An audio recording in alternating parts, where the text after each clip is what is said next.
Repare, o Lira foi eleito pelo Bolsonaro.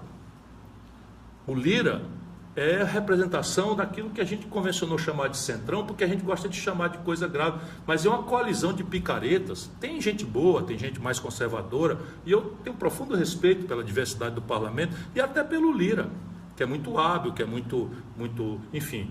Mas a questão básica é o seguinte, que a pedagogia da chantagem, do toma lá da cá, da roubalheira, virou a linguagem, e o Lula chega, ao invés de enfrentar isso, concilia, mas nem tenta. A turma do PT se zanga, mas a minha questão é assim, nem tentaram. O Lira não foi eleito pelo Bolsonaro e ficou não. Quando o Lula tomou posse, o Lira foi eleito com o acordo e o voto do PT. E apoio do Lula. E qual era a linguagem? A linguagem é essa daí. É o toma lá da cá. E aí não tem limite. O Lula fez espalhar na mídia amestrada do Brasil que vetou 5,3 bilhões de reais de emenda de comissão e que a razão do Lira estar aborrecido é porque ele vetou isso. É mentira, ou a pior das mentiras, escrevi na newsletter, a meia verdade. O Lula sancionou 53 bilhões e 400 milhões de reais de emendas. Isso é simplesmente recorde histórico. O Bolsonaro no último ano tinha aplicado 35 bilhões. 35 bilhões e nós esculhambamos isso. O Supremo Tribunal Federal, que fez vista cega para essa esculhambação, quando o Lula toma posse, nessas coisas de olhar a lei conforme a conveniência política, isso está me incomodando profundamente, o Supremo acabou com as emendas do relator, o Lula restaurou com outro nome. Percebe, irmão? Então ele veta 5,6, faz essa onda, e sancionou 53,4 bilhões de reais de emenda. Sabe qual é a consequência disso? Não é essa coisa da roubalheira e da dispersão, que em si já são muito graves. A dispersão de recursos, sabe qual é a consequência disso? É que ninguém mais se elege deputado federal no Brasil se não for atualmente deputado. Não tem mais chance de um jovem entrar, porque, no mínimo, a cooptação de prefeitos e tal, com negócio de emenda sem limite, sem controle, sem nada, para acabar roubar 20%, 15%, 30%, no mínimo é o começo. Mas a montanha de dinheiro, sabe quanto é que cada deputado manejou durante o primeiro ano do governo Lula? Cada deputado, 54 milhões de reais por deputado. Tira as exceções e vamos botar que ele tenha roubado 10%.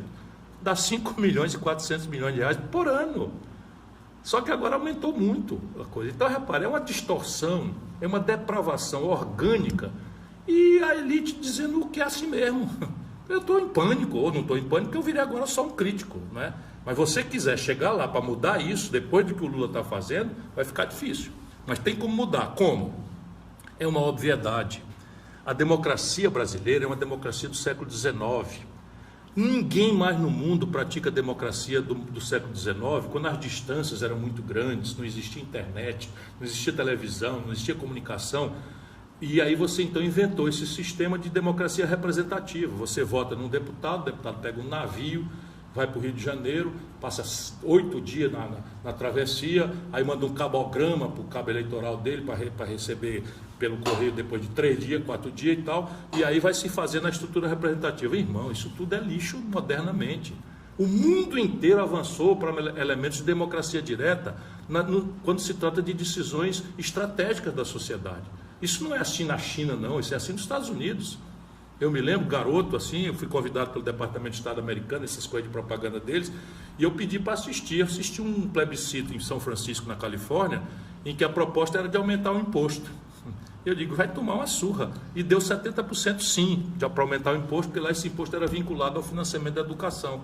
E isso é o que nós temos que fazer, está previsto na Constituição brasileira. E o que faz o Lula e o PT e os líderes da dita esquerda e do pensamento progressista brasileiro?